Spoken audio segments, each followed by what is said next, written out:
Salut à tous, ravi une fois de plus de vous retrouver dans Football Planet, votre émission consacrée à l'actualité du football sur Africa News. Une actualité chamboulée depuis quelques semaines par la pandémie de Covid-19. On y va pour les titres. Jouera-t-on la Coupe d'Afrique des Nations en 2021? Le débat se pose avec la crise sanitaire et la CAF n'exclut pas l'hypothèse d'un report alors que des voix s'élèvent pour demander le renvoi du rendez-vous camerounais initialement prévu en janvier prochain. Et puis le calendrier continental qui continue d'être chamboulé après le report des éliminatoires de la prochaine CAN et des demi-finales de la Ligue des Champions et de la Coupe de la Confédération. C'est au tour des finales de ces deux tournois d'être impactés par la pandémie de Covid-19. Et enfin, nous serons tout à l'heure au téléphone avec un joueur camerounais évoluant en Zambie. Ntui Obasi Walters nous parlera du calvaire de son confinement dans la capitale zambienne Lusaka. Et vous allez l'entendre, la situation est loin d'être reluisante. Le développement de tout ça juste après cette petite virgule. Le sujet était presque tabou il y a quelques semaines encore, mais la question se fait de plus en plus pressante depuis le début de la crise sanitaire mondiale. La CAN au Cameroun aura-t-elle lieu comme prévu en 2021 ? Pour certaines personnalités du football, comme le Sénégalais Elas Diouf, un report serait le mieux indiqué.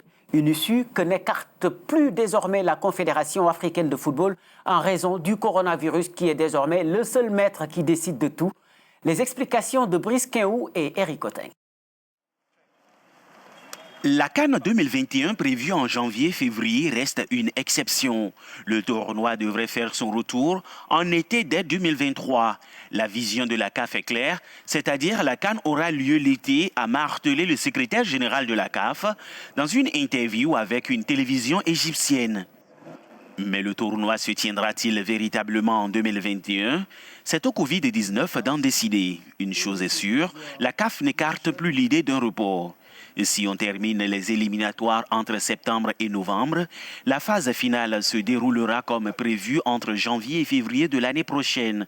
Mais si la crise sanitaire venait à persister jusqu'à la fin de cette année, il est certain qu'on n'aura pas d'autre alternative que de reporter non seulement la CAN 2021, mais toutes les compétitions prévues, a précisé Abdelmounaïm Ba. Un report de la CAN, c'est ce que demande d'ailleurs El Hadji Diouf. Ça me semble impossible de la maintenir. Comme les championnats, c'est dur de s'arrêter plusieurs semaines et de retrouver la forme physique qu'on avait avant. Il faut l'accepter. Il faut accepter une saison blanche et préparer un mercato et préparer une nouvelle saison, a suggéré l'ancien international sénégalais à RFI.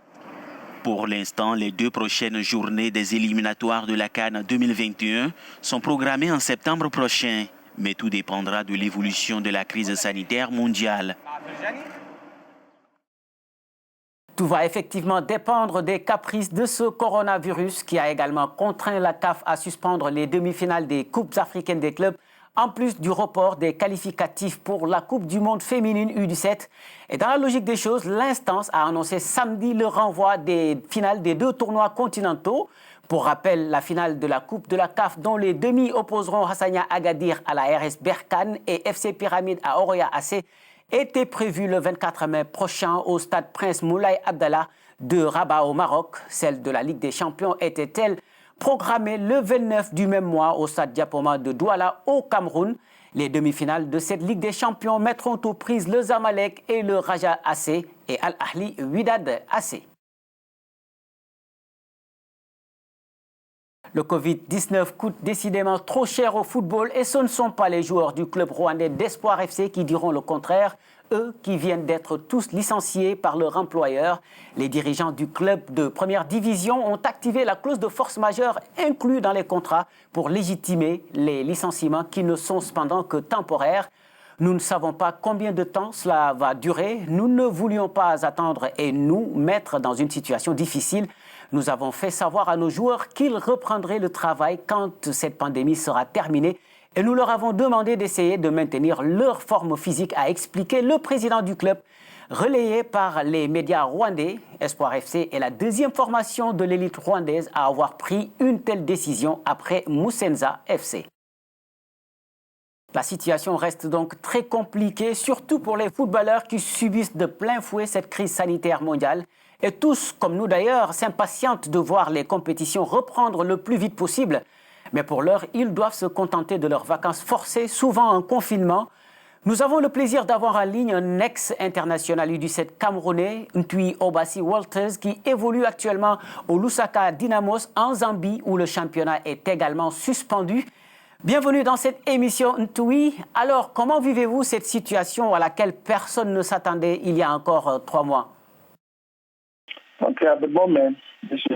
Pour le moment, c'est un peu dur car tout est chamboulé.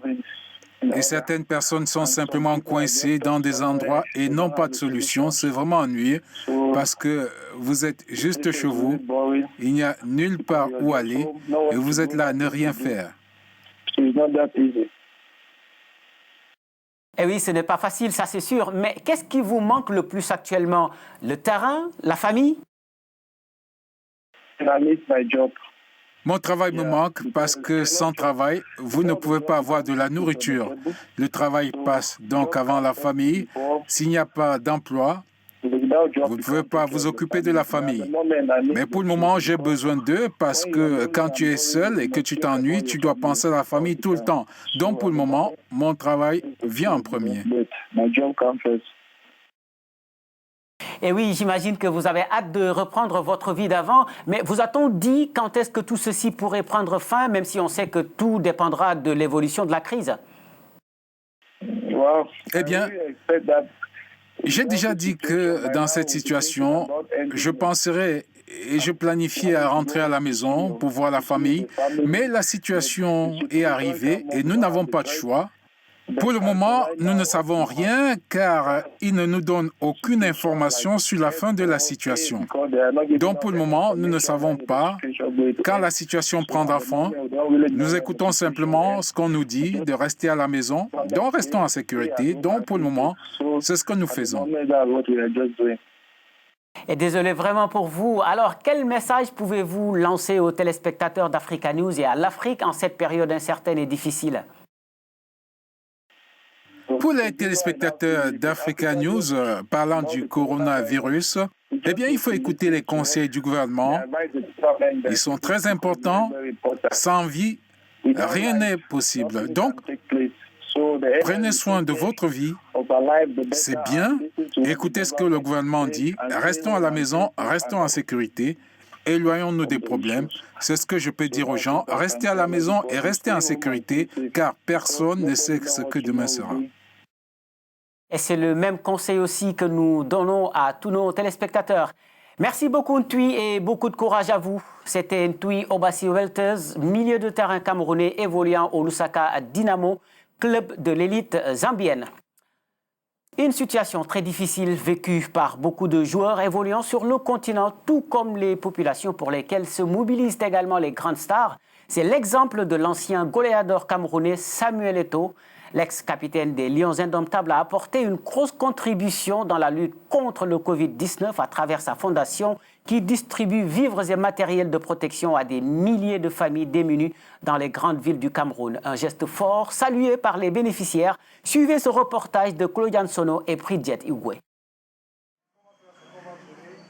L'international camerounais Samuel Eto'o a apporté une contribution majeure dans la lutte contre la pandémie de coronavirus.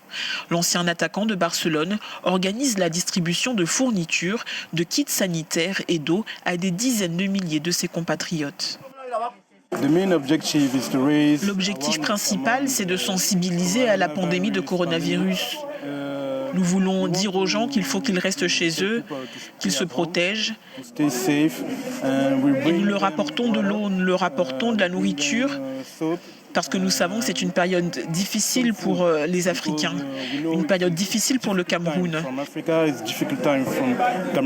La Fondation Eto'o a mis en place un programme pour fournir du savon, des désinfectants et des produits alimentaires de base à 50 000 ménages dans 4 villes, Douala, Buea, Yaoundé et Bafoussam. Que le Seigneur lui bénisse, qu'il fasse plus que ça, qu'il ait beaucoup. C'est notre jeune fils. Et s'il a pensé à nous, c'est que vraiment on le dit grand merci. Membre de la campagne Faites passer le message menée par l'OMS et la FIFA, le joueur partage aussi sur les réseaux sociaux les mesures clés pour stopper la propagation du virus. Et oui, très beau geste de l'ancien buteur du FC Barcelone, de l'Inter de Milan ou encore de Chelsea. Le club des Blues qui est justement au cœur de l'actualité malgré la pause forcée due au coronavirus. Et si on en parle, c'est surtout à propos de l'avenir d'une de ses stars, le Brésilien Willian, qui depuis quelques semaines met la pression sur le club londonien pour une éventuelle prolongation de son contrat qui devrait prendre fin cet été. Pour l'instant, rien n'a bougé et le joueur n'exclut aucune option. Restons en Amérique latine, dont la Confédération, comme toutes les autres du monde, a dû suspendre ses compétitions. Mais tout devrait repartir dès septembre. C'est en tout cas ce qu'espère la CONMEBOL, qui compte débuter les éliminatoires de la Coupe du Monde 2022 du 4 au 8 septembre prochain, conformément aux indications de la FIFA.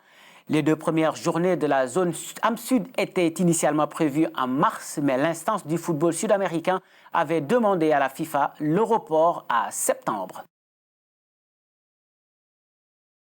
Et c'est cet élément qui met un terme à cette émission, mais l'actualité se poursuit sur Africa News et africanews.com. On se quitte avec des images en hommage au personnel soignant, ces héros qui se battent pour sauver des millions de vies en ces difficiles temps de Covid-19. Excellente semaine à vous. Au revoir.